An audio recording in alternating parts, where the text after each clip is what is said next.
Hello students, good morning. How are you? I hope you all are fine. So today we shall going to start our second chapter, which is Indian education in Buddhist period. It's mean बौद्ध काल में भारतीय शिक्षा। तो इससे पहले हमने अपना जो पहला चैप्टर है वैदिक जो प्राचीन कालीन भारतीय शिक्षा है, जिसमें हमने वैदिक शिक्षा के बारे में पढ़ा था, वो हमने अपना कंप्लीट कर लिया था। और आज हम बौद्ध काल में भारतीय शिक्षा के बारे में पढ़ेंगे। जो वैदिक काल था उसके बाद कौन सा काल आया? बौद्ध काल। इसके बारे में मैं थोड़ी सी समरी आपको पहले बता दूं क्या है। जो वैदिक काल था, जो हमारा फर्स्ट चैप्टर था, उसमें क्या था? संस्कृत भाषा को महत्व दिया गया था। लेकिन बौद्ध काल में क्या था? पाली भाषा के माध्यम से शिक्षा दी जाती थी। लेकिन यहाँ की जो अक्षेत्रीय भाषा थी उस पर भी उसको भी शिक्षा के मतलब शिक्षा देने के लिए उसको भी इग्नोर नहीं किया गया। लेकिन उसमें क्या था? केवल संस्कृत भाषा को ही प्रायोरिटी दी गई थी। इसके बाद उसमें बौद्धिक सभ्यता में, मतलब इससे पहले सभ्यता में क्या था? उसमें शिक्षा प्राप्त करने के लिए जो फोर्थ जो वर्ण था जाति धर्म के माध्यम से, पहला क्या था? ब्राह्मण, क्षत्रिय, वैश्य और शूद्र। जो शूद्र था उसको शिक्षा नहीं दी जाती थी। लेकिन इसमें ऐसा कुछ नहीं था। बौद्ध धर्म में प्रत्येक व्यक्ति को शिक्षा का पूर्ण अधिकार था। तो ये था बौद्ध काल। इसके बाद हम देखेंगे इसका जो क्वेश्चन है, बौद्ध शिक्षा प्रणाली की मुख्य विशेषताओं का विस्तृत वर्णन प्रस्तुत कीजिए। तो हम देखते हैं इसमें इसकी जो विशेषताएं थी वो क्या क्या थी। ये थोड़ी सी डिटेल लिख लेंगे। इसके बाद विभिन्न संस्कारों का प्रचलन एवं महत्व। इसमें जो पहला संस्कार था वो होता था पबज्जा सेरेमनी या पबज्जा संस्कार। बौद्धकालीन शिक्षा प्रणाली में जो ये पबज्जा संस्कार था, ये मतलब किस शब्द से लिया गया है? पाली भाषा का शब्द, और इसका अर्थ होता था बाहर जाना। और ये जो संस्कार था इसमें बच्चे को मठ में प्रवेश करने से पहले एक समारोह आयोजन किया जाता था। और इसमें बच्चे की एज क्या होती थी? जब वो 8 साल का हो जाता था तब उसको ये माना जाता था कि अब इसको शिक्षा प्राप्त करने के लिए मठ में भेज देना चाहिए। और मैं इसमें से कुछ जो मेन पॉइंट्स हैं उनके बारे में ही आपको बताऊंगी। इसके बाद जब बच्चे को ये संस्कार दिया जाता था या मठ में भेजा जाता था तो उससे कुछ मंत्र का उच्चारण 3 बार कराया जाता था। वह मंत्र था बुद्धम शरण गच्छामि, धम्म शरण गच्छामि, संघ शरण गच्छामि। इस मंत्र के उच्चारण को एक शपथ के रूप में स्वीकार किया जाता था। और वहाँ के जो बच्चे थे उनको कुछ महत्वपूर्ण निर्देश भी दिए जाते थे, जैसे कि असत्य वचन कभी न बोले, अशुद्ध आचरण कभी नहीं करना, कभी भी वर्जित समय पर आहार ग्रहण नहीं करना, किसी भी स्थिति में मादक द्रव्यों का सेवन नहीं करना, किसी भी प्रकार की श्रृंगार सामग्री का प्रयोग नहीं करना, बिना दाम दिए किसी वस्तु को कभी ग्रहण नहीं करना, और इसके बाद किसी भी बहुमूल्य वस्तु को दान स्वरूप ग्रहण नहीं करना, किसी भी स्थिति में नृत्य, संगीत एवं तमाशे आदि में सम्मिलित नहीं होना। तो इसकी जो बौद्ध शिक्षा व्यवस्था है, इसकी पहली विशेषता क्या थी? इसमें कुछ जो संस्कार थे उनका प्रचलन था। और वो संस्कार, पहला संस्कार क्या था? पबज्जा संस्कार। ये आपका बहुत इंपॉर्टेंट है, मतलब ये क्वेश्चन आपको शॉर्ट में भी पूछा जा सकता है कि पबज्जा संस्कार के बारे में बताइए। तो इसमें क्या था? इसका जो पबज्जा ये शब्द लिया गया है ये पाली भाषा से लिया गया है। और इसमें जो शिक्षा का माध्यम थी वो पाली भाषा मेन थी, लेकिन वहाँ की क्षेत्रीय भाषाओं को भी सम्मिलित किया गया था। पबज्जा पाली भाषा का शब्द है, इसका अर्थ है बाहर जाना।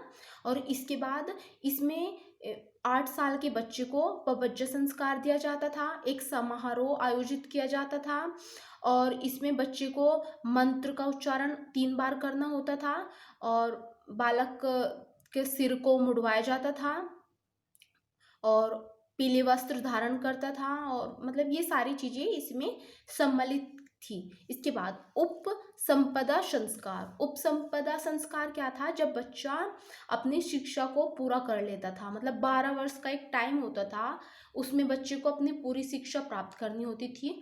वो मतलब 8 साल प्लस 12 साल, मतलब जब वो 20 साल का हो जाता था तब तक वह अपनी शिक्षा ग्रहण कर लेता था।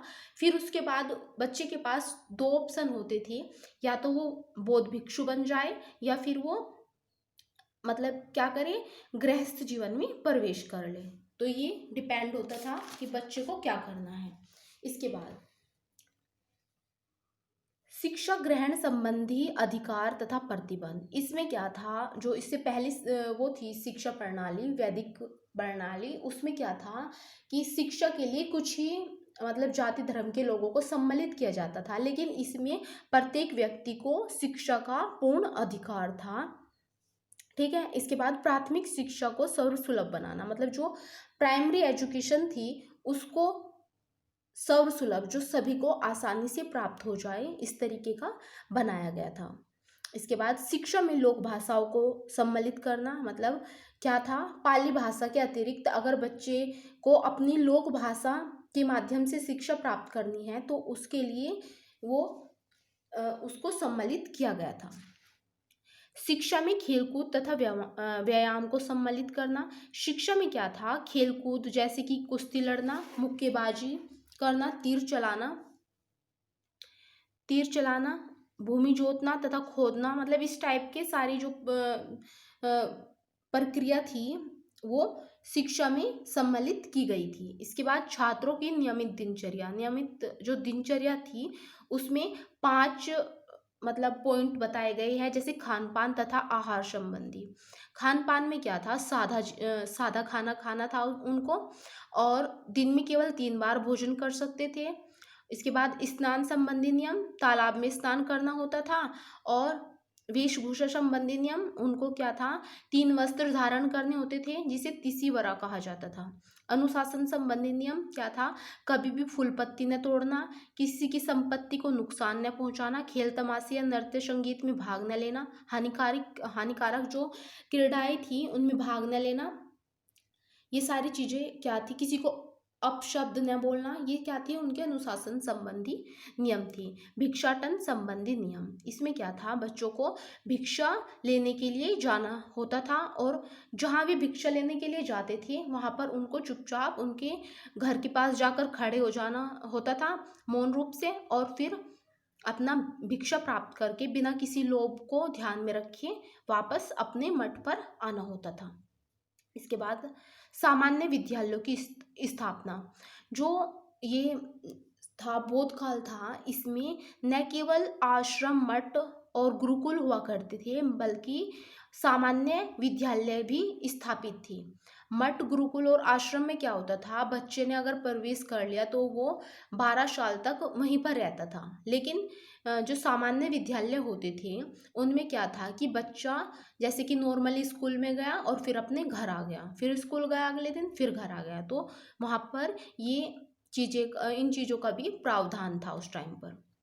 सुसंगठित शिक्षण संस्थाओं की स्थापना, इसमें भी वही बात डिस्कस की गई है। इसके बाद शिक्षण संस्थाओं का जनतांत्रिक संगठन, इसमें क्या था कि इसमें किसी एक बच्चे को मुखिया बना देते थे भिक्षा वगैरह लेने के लिए, और उसी वही बाकी सारे बच्चों का या भिक्षुओं का संचालन किया करता था। बौद्ध शैक्षिक व्यवस्था में गुरु शिष्य संबंध, मतलब गुरु और शिष्य का संबंध कैसा था, जैसे कि पिछली जो वो थी शिक्षण संस्था, प्राचीन शिक्षा व्यवस्था, उसमें पिता और पुत्र तुल्य संबंध था, तो इसमें भी ऐसा ही था। इसमें गुरु के कुछ कर्तव्य बताए गए हैं और कुछ शिष्य के। जो गुरु के कर्तव्य क्या थे, वो थे, गुरु का लक्ष्य हर छात्र को धर्म, नैतिकता, आध्यात्मिकता, बौद्धिकता, ये सारी चीज़ें प्रदान करना, बच्चे की रुचि के अनुकूल विषय का ज्ञान देना, शंकाओं को दूर करना, ये सारी चीज़ें क्या थी, गुरु के कर्तव्य था, और उसका बौद्धिक, शारीरिक और धार्मिक विकास करना। इसके बाद शिष्य के कुछ कर्तव्य थे, उनमें क्या था, प्रत्येक विद्यार्थी का कर्तव्य था नैतिक एवं ब्रह्मचर्यपूर्ण जीवन बिताना, संघ के नियमों को पालन करना, गुरु के आदर्शों का पालन करना, गुरु की सेवा में लगे रहना, भोजन एवं आचरण की दृष्टि से शुद्ध सरल जीवन व्यतीत करना। ये सारी चीजें क्या थी, ये थी शिष्य के कुछ कर्तव्य। तो ये क्या था, बोधकालीन जो शिक्षा व्यवस्था थी उसकी कुछ विशेषताएं। मैं आपको एक बार और बता दूं, इसमें पहले दो संस्कारों के बारे में बताया गया है, पबज्जा संस्कार और उपसंपदा संस्कार। पबज्जा जब शिक्षा ग्रहण करने से पहले स्कूल में जाना, स्कूल मतलब उस टाइम पर गुरुकुल या मठ में प्रवेश करना, और उपसंपदा संस्कार जब ये अपनी एजुकेशन पूरी कर लेते थे उसके बाद घर आना या फिर बौद्ध भिक्षु बन जाना।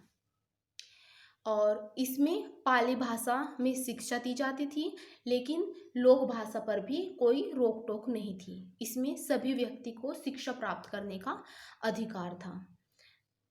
और शिक्षा ग्रहण संबंधी अधिकार में प्रतिबंध, प्राथमिक शिक्षा को सर्वसुलभ होना, लोक भाषाएं सम्मिलित थी, खेलकूद और व्यायाम सम्मिलित थे, कुछ छात्रों की नियमित दिनचर्या थी, सामान्य विद्यालयों की भी स्थापना थी, सुसंगठित शिक्षण संस्थाओं की स्थापना थी, शिक्षण संस्थाओं पर जनतांत्रिक संगठन था, और गुरु और शिष्य के संबंध के बारे में बताया गया है। तो ये इस लेसन में काफ़ी मोस्ट इम्पोर्टेंट क्वेश्चन है, और मैंने एक बार ये आपको करा दिया है, और बाकी एक बार आप इसको जब नोट करेंगे तब मतलब याद करते हुए इसको लिखोगे, और इसके बाद एक बार आप अपने आप से भी देख लेना, तो आपको ये अच्छे से याद हो जाएगा। आई होप आपको समझ आया होगा। सो अब मिलते हैं नेक्स्ट वीडियो में। जय हिंद, जय भारत।